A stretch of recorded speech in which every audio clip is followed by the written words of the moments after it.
Hey guys, it's Timmy, and this is Pro Wrestling Unlimited as we are here on the 23rd of November, 2019 to talk about everything that went down tonight at NXT TakeOver WarGames. We've also got a slight update for the Survivor Series card that, was all set tonight. Some stuff was set, some stuff wasn't set. We'll get into all that afterwards as far as Survivor Series goes, but tonight we're here to talk about War Games. But let's see who's with us in the live chat. We do got Kristen McNutt, Henry McKenna Cavallo, we've got Eric Tate, Nelson, Ben Michael or Mitchell, I don't know which one it is. We've also got Austin Adams, Jack Dawson, and so many more of you. So, as far as TakeOver goes tonight, I thought it was a great show, start to finish. And I think what they did in the War Games matches, both were really good. And I'm just going to say it right now, I love the diversity of the War Games matches. Because in the first War Games match, the women's match, the crowd was chanting, "We want tables." They never used a table. And that was because the men were using tables in their match. So I loved that, hey, you're getting a bunch of tables in the men's match, so you're not getting tables in the women's match, so you're not getting the same stuff in both matches. And I really, really, really liked that. Yes, Henry, we will be doing the t-shirt giveaway because we did the giveaway last Tuesday, and the winner never contacted us with their info, so shirt's still up for grabs. Gavin Wan, I have no clue on that. I don't know. He said, is Kevin Owens now on Team NXT? I don't know because we don't know who Team NXT is, and I don't know if Kevin Owens is actually going to be joining the NXT brand going forward. But like I said, we will also be doing the t-shirt giveaway. To be eligible for the giveaway, you have to be active in the chat. You at least have to say something in the chat, and then that way you are eligible. We do it through the Nightbot app, and Nightbot only picks you up if you are active in the chat. So if you are not active in the chat, you are not eligible to be a possible winner of the t-shirt. Let me pull up the t-shirt really fast before we get going, because some people are asking, hey, what t-shirt are you talking about? Give me 2 seconds, and I will pull that up. But as we look at the chat here, it is a Impact Wrestling Hard to Kill t-shirt. Yes, Henry, that's correct. HBK will announce the men's team tomorrow on the Survivor Series kickoff show. So we're not going to know who's on that team until basically 30, 40 minutes before the show goes on the air, or the main show. And we don't even know what's on the kickoff show tomorrow. Like, we don't know if there's a match, no matches. Give me just 1 second, guys. Pull this t-shirt up for you.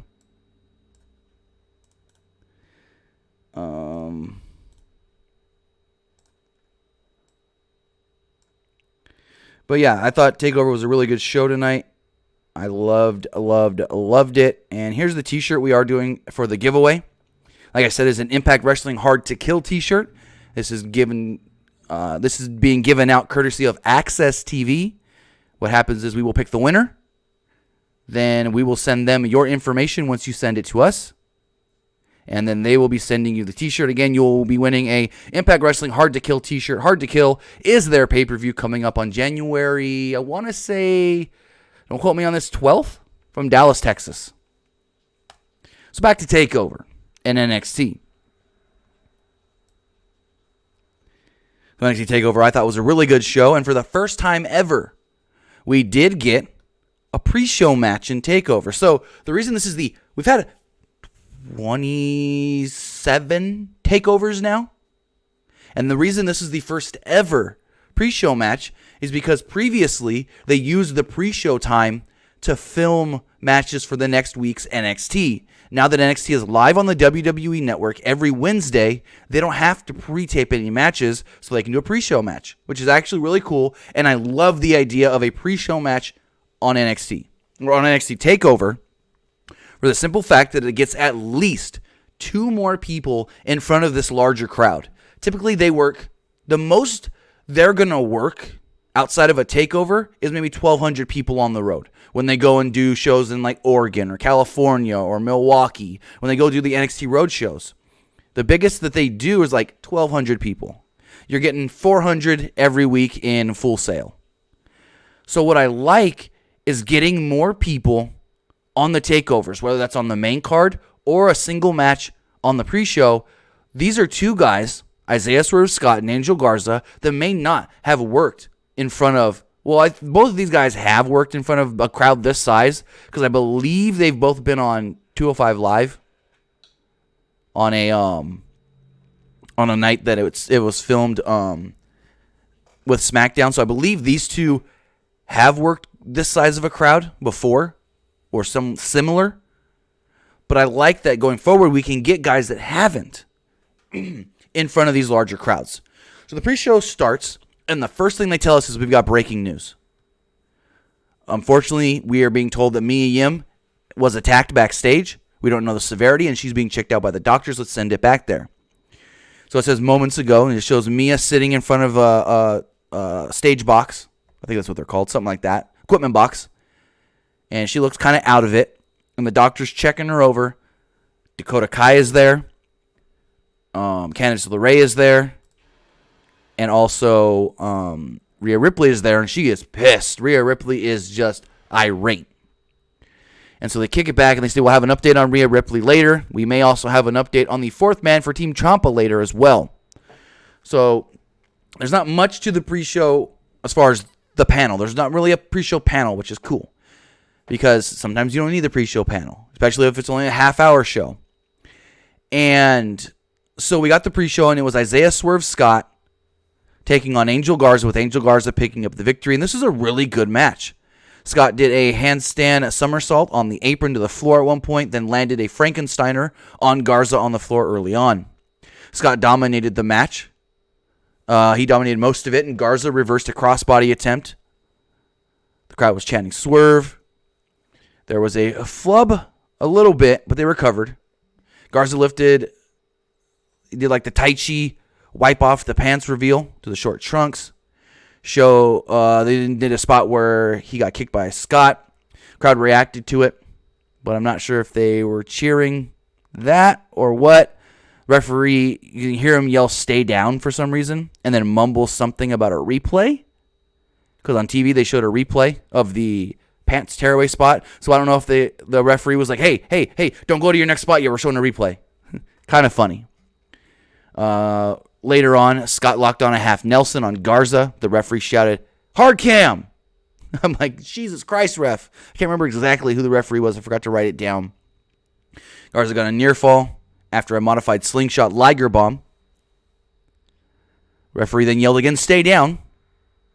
I don't know what was going on in this match, though, with the referee being John Cena loud. Scott planted Garza hard on the apron with a Death Valley bomb, then a diving stomp off the apron while Garza was on the floor. Scott landed a close near fall after a low-angle jump kick. The crowd finally started really getting into this here. Scott blocked a low blow attempt from Garza, who then landed a nonsensical move. Double arm jump kind of deal. Wasn't really sure what the move was. He jumped up in the air and did a sit out while lifting Swerve. They then had a flat finish with Garza picking up the win. It was a weak looking finish, kind of out of nowhere. Referee sounded like he was directing most of the match. Kind of odd. I really couldn't get into it, especially every time you hear the ref just telling them what to do. Very weird. So then we get an update saying that Mia Yim is being taken away via ambulance, and we have to find out what's going on with the women's team, Ripley. So Mia's getting put in the ambulance, and she can barely walk. Like, she walks like 3 feet. She has to sit down again. They're like, "Mia, we're going to help you up and help you into this ambulance." So Mia stands up. They get her in the ambulance, and for some reason, Dakota Kai starts to get into the ambulance with her, and Regal goes, "You're the captain. This is your call. What are you going to do? You need another person. What is your plan?" And she stops Dakota from getting in the ambulance with Mia, and she goes, "You're up." And Dakota's like, "What?" I'm not ready for this. I can't do this. I haven't been ready. She goes, and Dakota goes, Rhea, goes, no, you're ready. We need you. And fucking Sam Roberts over here goes, whoa, that's a bottom of the barrel pick. I'm like, are you fucking kidding me? Then all of a sudden, so actually, no, I skipped the spot. So Dakota's like, all right, I guess I'm in. And so we then learn, hey, what about that final member of Team Ciampa? They showed a tweet from Ciampa that said, we've reached out to who we want. We're not saying who he is because he hasn't told us he's going to join us. He said that he'll let us know by the time he's supposed to be there. So Sam Roberts goes on to state that, hey, we've got a source that didn't tell me who this person is, but told me that this person is currently in the building. Henry, I agree. Sam Roberts is annoying. So then all of a sudden, out of nowhere, Pat McAfee just shows back up on the stage and just cuts the hypest of hype promos. He almost knocks over Sam Roberts at one point. He jumps off of the ramp, runs through the crowd, hyping everybody up for TakeOver. I don't know what he's fucking saying. And then the pre-show goes off the air. We get the WWE intro again, and we're at WarGames. First match of the night was the women's WarGames match. Rhea Ripley, Candice LeRae, Dakota Kai, Tegan Nox, Bianca Belair, Kaylee Ray, Io Shirai, and Shayna Baszler. It's Team Ripley versus Team Baszler. I thought this match was just absolutely amazing. These women worked their asses off. The women in the ring and Dakota Kai. I'm not going to say anything. You can't really say anything about Tegan Nox because she just got beat up. That was the plan. Now, here's the one thing that I've been asked ever since this happened. We'll get to it. So, Io Shirai and Candice LeRae start off the match, and my first thought was, this is your best option. We know that these two women are the best in-ring competitors you have, overall. And we also know that, their last match at the last TakeOver was phenomenal. So these two can go out there and kill it. And they got 5 minutes by themselves. Very quick, fierce pace early. Pockets of the crowd were behind both girls. There was a Candice LeRae chant. There was Io Shirai chant. Io tried 2 619s between the two rings at one point. She later walked from one rope to the other, from one ring to the other, doing a missile drop kick. We got Let's Go Io chants. And we got, again, the dueling chants. Let's go Candice. Let's go Io. Shirai used her knee to smash Candice's face against the mesh of the cage before the next competitor would join. The crowd started chanting, "Fix the clock." And finally, Bianca Belair was the next competitor to come down, giving the advantage to Team Baszler. So, LeRae mustered up some power and fought both women off early with palm strikes, but Belair brutalized her with 3 consecutive power bombs. The last one was into the cage wall. The crowd of this ate the spot up. Shirai ran the ropes. She ran back and forth. She was doing that whole, I'm getting my speed. Back and forth, back and forth, back and forth. I'm getting faster every time I bounce off a rope. And then finally she just kneed Candice right in the face. No. Basement dropkick, I think. My bad. So finally, the next member of Team Ripley would come out, and it would be Team Captain Rhea Ripley. Rhea would bring in some toys, trash cans, kendo sticks, chairs. I think Moro said she's grabbing, what is the word he used? Truculent toys or something like that. I'm like, what the fuck does that even mean? So she grabbed pretty much everything she could. Crowd starts chanting right as she gets in the ring. Rhea's gonna kill you. And here's the thing. When that cage opened and Rhea Ripley stepped out, that may have been, other than the Kevin Owens pop, the biggest pop I've heard at an NXT show in a very long time. I said it on Twitter. I'm going to say it again right now. Rhea Ripley can and most likely will be the biggest female wrestler in all of WWE soon, if not already right now. She may be bigger with the crowd. She may be more popular, more over than Becky Lynch. She may be the new man.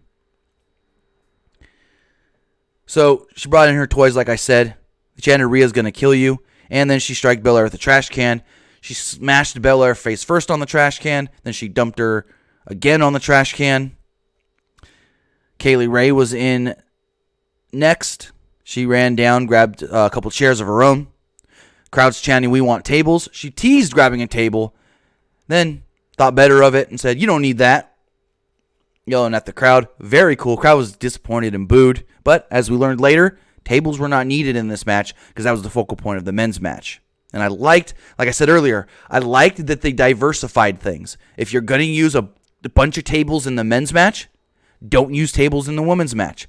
That way people aren't going, "Oh, you see the same stuff in both matches." No. So then they did a Tower of Doom spot, which took a little too long, in my opinion, to set up, where basically Candice took the brunt of this, got just suplexed onto a bunch of chairs. She was trying to superplex Bianca Belair. Bianca Belair held onto the cage. Really cool. Good spot by Bianca Belair here. She held onto the cage so she didn't go over in the Tower of Doom spot. Crowd chanted NXT for this. And then next was Dakota Kai. So Shayna Baszler is still locked away in her cage. In the other cage is Dakota Kai and Tegan Nox. And the cage is getting opened. Dakota Kai steps out, takes about 4 or 5 steps, and it's what you would think is soaking it all in. Playing up the whole, okay, so I made it on the team. Now I have to prove myself because they didn't want me originally. She's looking around, standing at the top of the ramp, not really doing much. And then she just, as fast as she can, turns around, runs at Tegan Nox inside the cage. The cage door hasn't closed yet. And just kicks Tegan Nox's face off. And Dakota Kai's facial expressions here were unbelievable. She just starts destroying Tegan Nox inside the cage, blasting her with kicks after kick after kick, throwing her into the cage, throwing her face first into the cage, back of the head into the cage, just smashing her all over. And then she gets out of the cage, and Tegan's laying there, just out of it. She's brutalized. Shayna's over there in her cage, locked away, just soaking it all up, loving it. And so finally, Dakota pulls off the knee brace. Remember, Tegan Nox has had reconstructive surgery on both of her knees. She pulls the knee brace off of Tegan's left knee, I think it is. Right knee. Doesn't really matter. And just starts slamming her knee, between the door of the cage and the cage wall. Just over and over, probably like 20, 30 times. Finally, Regal comes out. Regal makes it out, and what does she do? She shoves Regal out of the way. Like, oh man. Starts smashing Nox's knee even more. She's just going absolutely ballistic here. The crowd is eating it up. Everybody on Twitter is eating this up. It was damn near perfect. One of the best heel turns I've ever seen. Because it's like, we knew she was going to turn heel eventually. It was inevitable. But the whole thing here, it was just like, she turned because they never wanted her anyways. Yeah, Tegan Nox is supposed to be her closest friend in NXT. But did Tegan go to Rhea, for all we know, and try to say, hey, no, we need Dakota? No, not that we know of. Fully Clutch says the NW Pants gave it away. I don't think so. I think that was just a coincidence. And it give away what? That she's going to turn heel? Yeah, the NWO were heels, but they were the most over baby faces in WCW. But my whole thing here was just like, this was amazing. A great heel turn that, yeah, you knew it was eventually coming, but you didn't know when, and you didn't know to this caliber. Henry, you said it perfectly. She went full psycho, even attacking Regal. And so, like I said, Shayna's just loving this in her cell over there. Just eating it all up. And finally, they take they take Dakota Kai away, take her to the back. The announcers let us know, hey, Dakota Kai's been taken out of the building. Time finally comes for Shayna Baszler to get in the ring. She runs down to the ring, and Morrow goes, okay, so here's the question. When does this match actually start? Kristen, I'll get to your super chat after we talk about this match. He said, for this match to start, all 5 women need to be in the ring. But Dakota Kai's been taken from the building, and Tegan Nox is laid out. So finally he says, I've gotten word. Match is starting. It's going to be a handicap match, 4-on-2. Tegan is medically not able to compete, and Dakota's been removed. So cage door closes, gets locked. Match gets even better from here than what we had seen. So, excuse me. We get into the ring, we get the match started. It's 2-on-1. LeRae and Ripley have to go it alone against the other 4 women. Baszler press slammed LeRae out of one ring to the other. Showed the great power that Bianca Belair has. Baszler saw her chance and sunk in the Karafuda clutch. Excuse me. Kaylee Ray hit a gory bomb on Candice LeRae. And then Io Shirai hit a picture-perfect moonsault. No, I'm ahead of myself. That's not the good one. She hit a moonsault. I'm ahead of myself. So, she hits the gory bomb, Kaylee Ray. Io goes for a moonsault off the top rope. Rhea breaks up the pin. LeRae then saved Ripley and TKO from Baszler at one point with a kendo stick shot. Baszler sells this as it was a great shot. Shirai then went to the top of the cage. Candice tried to stop her. Kaylee Ray stopped Candice, and Io's sitting at the top of the cage. So Candice takes down Kaylee Ray, but then Bianca Belair puts Candice on her shoulders. Candice starts pulling at the hair of Bianca, and so the 2 women fall down. This is the cue for Io frickin' Shirai to do an amazing picture-perfect moonsault off the top of the cage. And frickin' Morrow just goes, Mama effing Mia, come on! Crowd was totally in love with this spot. Everybody loved it. Crowd starts chanting NXT. Later, Kaylee Ray tried diving onto Ripley, hopping from one ring to the other, but Ripley caught her with a garbage can spot. Great shot here. Kaylee Ray's just flying through the air, and Rhea just throws the garbage can and knocks her right in the gut. Baszler then saw her chance and sunk in the Karafuda clutch. We thought this was it. We thought Ripley was going to tap, but Ripley had a handcuff on her wrist. So what does she do? She handcuffs Shayna Baszler to herself. The handcuffs, think about this.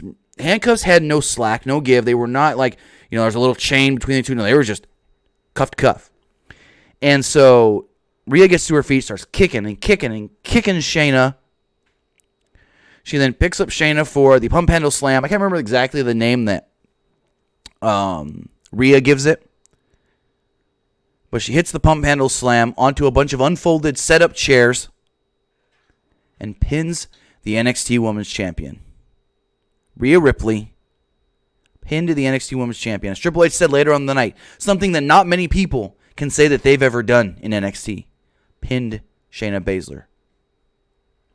So my only guess would be that, Rhea's got to be the next challenger.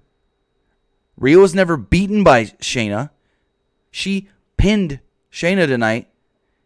Unless they're bringing Rhea Ripley to the main roster and she's getting a monster push there, she needs to win that NXT title and win it soon. Win it before NXT TakeOver Portland in February. Yes, I said it. NXT TakeOver Portland is the next TakeOver. They're not doing apparently a TakeOver Rumble weekend in Houston. We are getting NXT TakeOver in Portland Sunday. Yes, Sunday, February 16th. I believe there's a good chance there's no main roster pay-per-view in February. They have moved Extreme Rules to March. And the reason this show is on a Sunday is because I think they're doing this. They didn't say this, But the big arena in Portland is the Motto Center, and I believe that is all locked up with hockey and basketball on Saturdays. But again, all these women, from the women that worked in the ring, from Tegan Nox and Dakota Kai, especially Dakota Kai, all did their jobs masterfully tonight in one of probably the best War Games matches we've ever seen. So the next up, we got a triple threat match with Pete Dunne defeating Damian Priest and Killian Dane, earning himself a number one contender shot, or a title shot tomorrow night against Adam Cole. So, there was no bad matches tonight. All matches were great. B pluses and above. But if you had to say what was the worst match, it would be this one. And this was the B plus. Christopher Steichleather says they're doing another One Worlds Collide over Rumble weekend. Yeah, they could. Pretty sure they are. But that doesn't mean that they can't do a takeover. They've done Wins Worlds Collide twice now. And there were takeovers that same weekend. What I've heard is that I believe if this all is what they're doing from what I've heard, they are going to incorporate NXT with the Royal Rumble. There's going to be more NXT people in this year's Rumble than there ever has. And maybe we'll see an NXT title match on the Rumble pay-per-view. So that's why you don't need a takeover that weekend, I guess you can say. So again, Pete Dunne won a triple threat match to become the number one contender for Adam Cole. Dunne fired up the crowd early, when he ran through a sequence that saw him take each man out, both Dane and Priest. The latter two, Damian Priest, used Dunne's attack to form a brief alliance. And then the two teed off against each other. The Chicago crowd was very into Pete Dunne here. They said that Chicago is very much an important city to Pete Dunne because that is where he beat Tyler Bate. Sorry, I couldn't say Tyler for some reason. It's my kid's name. I should be able to say Tyler, no problem. Beat Tyler Bate for the NXT or the WWE UK Championship. On the floor at one point, we saw Priest lift Dunne up in a razor's edge and send him through the announce table. Killian Dane followed up with a large tope suicida into Priest on the floor, then dove into Priest with a rolling senton, both crashing through the NXT barricade near ringside. Crowd chanted, "Holy shit." Back in the ring, Priest lifted Dane into a razor's edge, but Dunne broke up the pin attempt. This roared Priest up, and he knocked both guys down. Dunne made another comeback after breaking up another pin attempt. At one point, he whipped Priest into the corner. The crowd chanted for Pete Dunne here. Dunne flipped himself into a cross-arm breaker. Great transition here by both Pete Dunne and Damian Priest to flawlessly do this jumping arm breaker spot. Finally, Priest got into the ropes to break it up. The ref mumbled something where I think I heard him say the word minutes. And the match lost a ton of air during the final stretch, and the crowd would clap and chant for Dunne a little bit, but towards the end, they really weren't into it as much as you would think.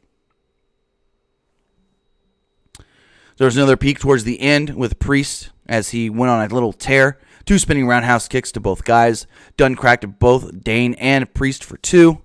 When Dunne put Dane in the sleeper, Dane used a Samoan drop type move on Priest. Pete Dunne ended up winning this match, like I stated, getting himself a title shot tomorrow night against Adam Cole.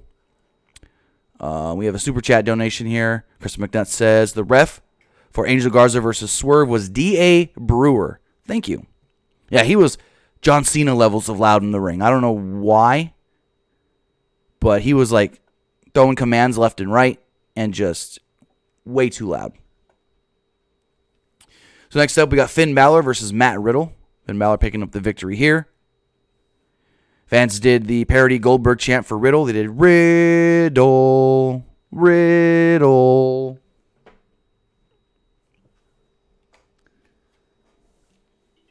And Balor controlled the pace at the beginning of this match. A few minutes in, he used a running drop kick through the ropes and blasted Riddle in the face with one foot. It looked very brutal on the replay, at least. They kicked up the tempo when Riddle made a comeback, a series of signature kicks and forearms. Balor countered a flying forearm.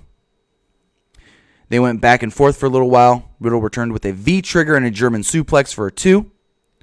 Crowd was very loud for Riddle throughout most of this match. He used a ripcord V-trigger and then went for a powerbomb that Balor reversed into a double foot stomp and a picture-perfect sling blade. Riddle then returned Balor's next attack with a spear. Funny that he used a spear, seeing how he wants to face Goldberg. And then he does the jackhammer, another Goldberg move.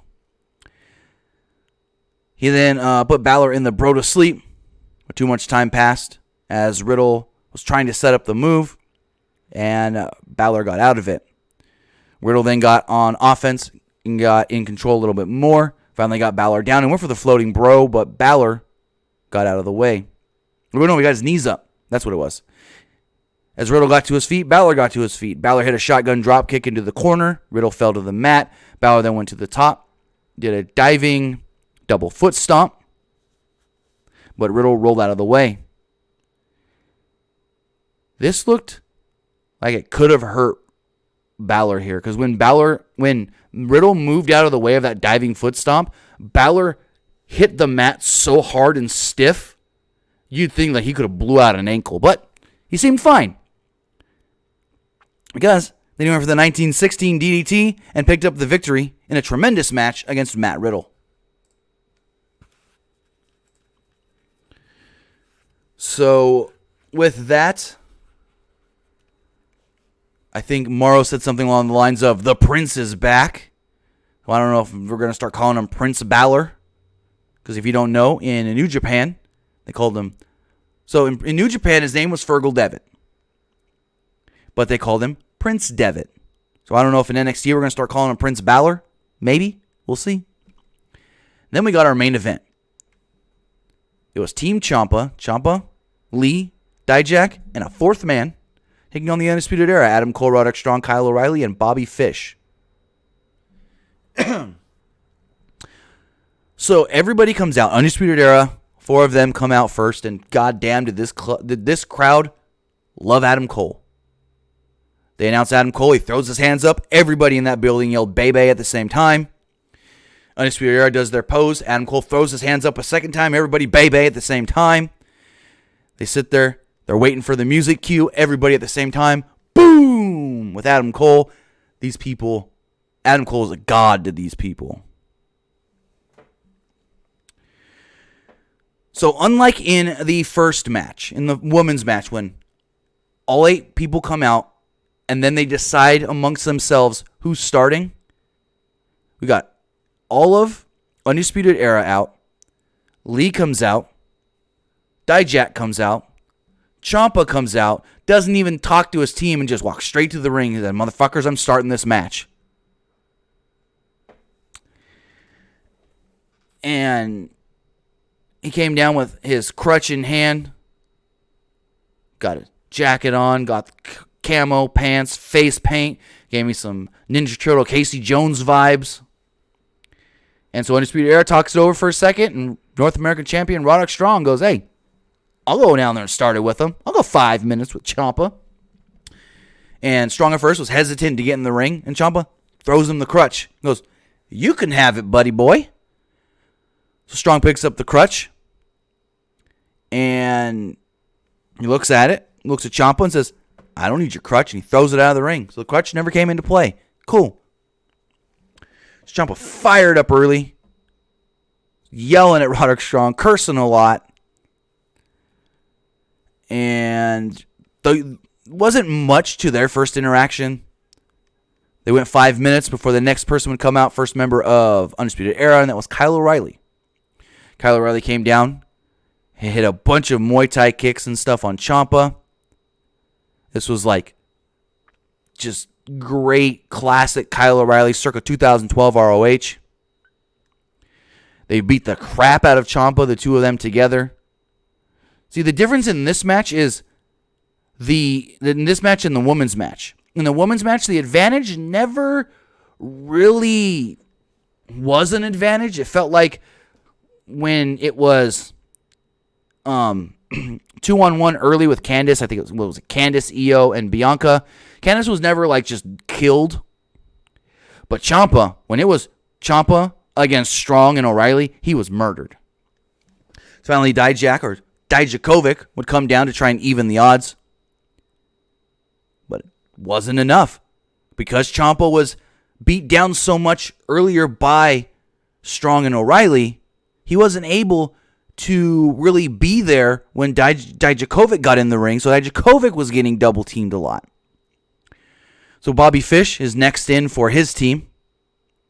Bobby Fish comes down and again just keeps assisting his team members and taking down Dijakovic, taking down Tommaso Ciampa. Ciampa and Dijakovic would get a little offense, but then the numbers would get to them. At one point, Strong mocked Dijakovic and said, "Feast your eye, dork." Keith Lee was then in next for his team. Roderick Strong tried to take out Lee rather quickly with some running drop kicks. Ciampa rescued Lee and ended up pummeled by the Undisputed Era. This gave Lee some time to recover after he was 3-on-1 attacked early. Adam Cole was then the last one to come in for his team. But as he was about to get in the ring, he said, "Wait, I got an idea," and just started pulling out table after table after table after table after table. I don't know how many tables he pulled out from under that ring. So he's sliding tables into his team. Every so often they go beat on the other guys. Remember, we still don't have a fourth member of Team Ciampa at this point. At least we didn't know who it was. And so Adam Cole, for some reason, sets up a table along the barricade outside. And Morrow tried to justify that, saying, well, why? Or I think it was one of the announcers said, "Why would you set up a table outside if you have to fight in the ring?" And I think Morrow may have asked that, and I could be getting this mixed up. Nigel said, "Well, when that fourth member comes for Team Ciampa, before he gets in the ring, you can shove him into that table off the steps when he's trying to climb in." Well, Adam Cole tried to get in the ring, and Ciampa shoved him off the steps, off the apron, right through that table. But Cole really didn't sell it that long. Cole was back in that ring like a minute later, it seemed like. So it's 3-on-2 right now. Everybody's going just all ham at each other. They're trying to set up the tables with still not having like a lack of action. And then the 10 count starts. You get the clock on the screen. 10, 9, 8, 7, 6, 5, 4, 3, 2, 1. Titantron goes dark. The screen goes dark. Is what I meant. The logo, WarGames logo, goes off the screen. Guys in the ring, they're looking up. They're like, who is this going to be? We wait 20 seconds. We wait 30 seconds, and then the music of Kevin Owens would hit. And Morrow would shout, "Holy bleep, holy bleep." As Kevin Owens, former NXT champion, former Intercontinental champion, former United States champion, former Universal champion, Kevin Owens would come down and join Team Ciampa. And some people were like, why? I get it. He's a former NXT guy. Is he joining the NXT brand? And Morrow just told us simply, I think the reason Owens agreed to be in this match was because the Undisputed Era attacked him this past Monday on Raw, when Triple H told him that we were not here to attack you. Yet, the Undisputed Era attacked him anyways. So, Owens wanted retribution and revenge against the Undisputed Era. They actually had continuity in this. Again, it's Triple H's booking. It's NXT. It's Triple H's ideas. It's not Vince's booking.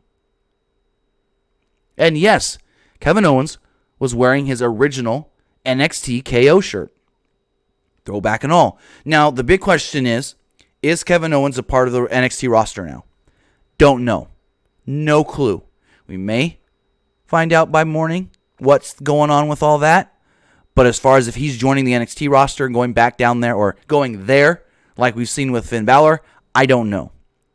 Before Balor went to NXT, before they moved to the USA Network, there were significant talks of Kevin Owens being back in NXT. So whether that happens or not, I don't know.